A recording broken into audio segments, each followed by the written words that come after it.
কোনো বিশেষ দলের কাউকে প্রাধান্য দেওয়ার কোনো সুযোগ আর হবে না এবং দেওয়া যাবে না, এবং এটা আমি আপনাদের কাছে আজকে ওয়াদা করে গেলাম। ভবিষ্যতে কোনো ক্রিকেট বোর্ড বলেন, কোনো ফেডারেশন বলেন, কোথাও কোনো রাজনীতিকরণ, দলীয়করণ করা হবে না। আমাদের দাবি হচ্ছে যে এই ক্রিকেট বোর্ডের যারা পরিচালক রয়েছেন তারা অনতিবিলম্বে পদত্যাগ করে, স্বেচ্ছায় পদত্যাগ করে, যেহেতু আইসিসির কিছু রুলস রয়েছে এবং সেটা আমরা দ্রুত বর্তমান যে অন্তর্বর্তীকালীন সরকারের যে উপদেষ্টা রয়েছেন তার সাথে বসে আলোচনা করে নতুনভাবে একটি ফরম্যাট করে আইসিসির যে নিয়ম রয়েছে সেই নিয়ম মাফিক আমরা কাজ করে আমরা ইলেকশনের মাধ্যমে নতুন একটি বডি দাবি করছি, এবং সেই বডির মাধ্যমে বাংলাদেশের ক্রিকেট ভবিষ্যতে এগিয়ে যাবে সেটা আমরা প্রত্যাশা করছি। এবং আমি ভিতরে আমাদের এখানে ক্রিকেট বোর্ডের দায়িত্বশীল তেমন কোনো কর্মকর্তা আমরা পাইনি, বাট এখানে যে ম্যানেজার রয়েছেন একজন রাসেল সাহেব, এবং এখানে গ্রাউন্ডস কমিটির একজন ব্যক্তি রয়েছিলেন, এবং আমাদের যে আর্মির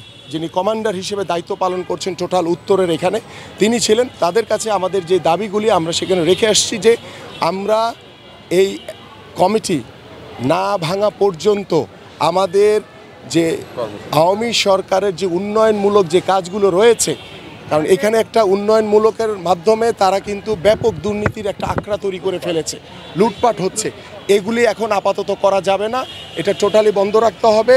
এবং যেই প্রতিষ্ঠানগুলোর যেমন ক্রিকেটের নামে যে কাজগুলি চলছে এই প্রতিষ্ঠানগুলোর কাজ বন্ধ রাখতে হবে, এবং এটা উপদেষ্টা যিনি রয়েছেন দায়িত্বপ্রাপ্ত এই যুব এবং ক্রীড়ার তার সাথে বসে আলোচনা করে দ্রুত সময়ের ভিতরে এই পরিচালনা কমিটি তারা কমিটি পদত্যাগ করে দেন আমরা নতুনভাবে যে কমিটি দায়িত্ব নেবে তাদের মাধ্যমে পরবর্তী যে উন্নয়নমূলক যে কাজগুলি হবে সেগুলি পরিচালিত হবে। আমি আপনাদেরকে ওয়াদা করছি বাংলাদেশে ভবিষ্যতে কোনো ক্রিকেট বোর্ড বলেন, কোনো ফেডারেশন বলেন, কোথাও কোনো রাজনীতিকরণ, দলীয়করণ করা হবে না।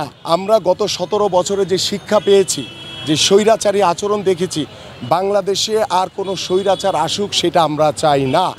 এবং এটার অন্যতম কারণ হচ্ছে যে স্পোর্টস হচ্ছে একটি মানুষের আপামর সাধারণ মানুষের একটি জায়গা, সেখানে কোনো দল মতের কোনো ভিত্তি আমি দেখি না। এবং আমি বিশ্বাস করি যে রাজনীতিকরণ মুক্ত যদি আমরা করতে পারি, দলীয়করণ মুক্ত করতে পারলেই বাংলাদেশের যারা অরিজিনাল মাঠের যারা ক্রীড়া সংগঠক তাদেরকে নিয়ে আমরা প্রত্যেকটি ক্রীড়া ফেডারেশন, আমাদের ক্রিকেট বোর্ড আমরা সাজাতে চাই। সেখানে কোনো বিশেষ দলের কাউকে প্রাধান্য দেওয়ার কোনো সুযোগ আর হবে না এবং দেওয়া যাবে না, এবং এটা আমি আপনাদের কাছে আজকে ওয়াদা করে গেলাম। আমি আজকে আমাদের যে দাবি দাবা তারা নোট করেছে, এবং আমরা বলেছি যে বর্তমান যে ক্রিকেট বোর্ড রয়েছে এটা অনতিবিলম্বে তারা যাতে স্বেচ্ছায় পদত্যাগ করে, এবং পদত্যাগের মাধ্যমে আমাদের যে উপদেষ্টা মহোদয় রয়েছেন তার সাথে বসে আলোচনা করে নতুন কমিটি করে দিয়ে আমরা এই ক্রিকেট বোর্ডটা চালাতে চাই। এবং শুধু ক্রিকেট বোর্ড না, বাংলাদেশের অন্যান্য ফেডারেশনগুলিতেও আমরা একই দাবি জানাচ্ছি।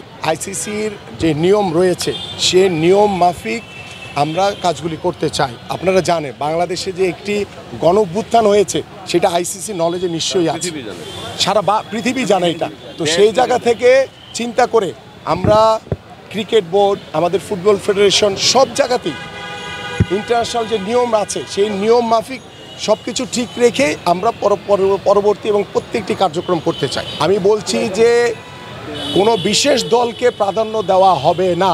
যারা ক্রীড়া সংগঠক, দল তো করতেই পারে কেউ, সেটা আওয়ামী লীগ হতে পারে, সেটা বিএনপি হতে পারে, সেটা অন্য সংগঠনেরও হতে পারে, সকল সংগঠনের আমরা যেটা বলতে চাই যে কোনো বিশেষ দলকে প্রাধান্য দেওয়া হবে না।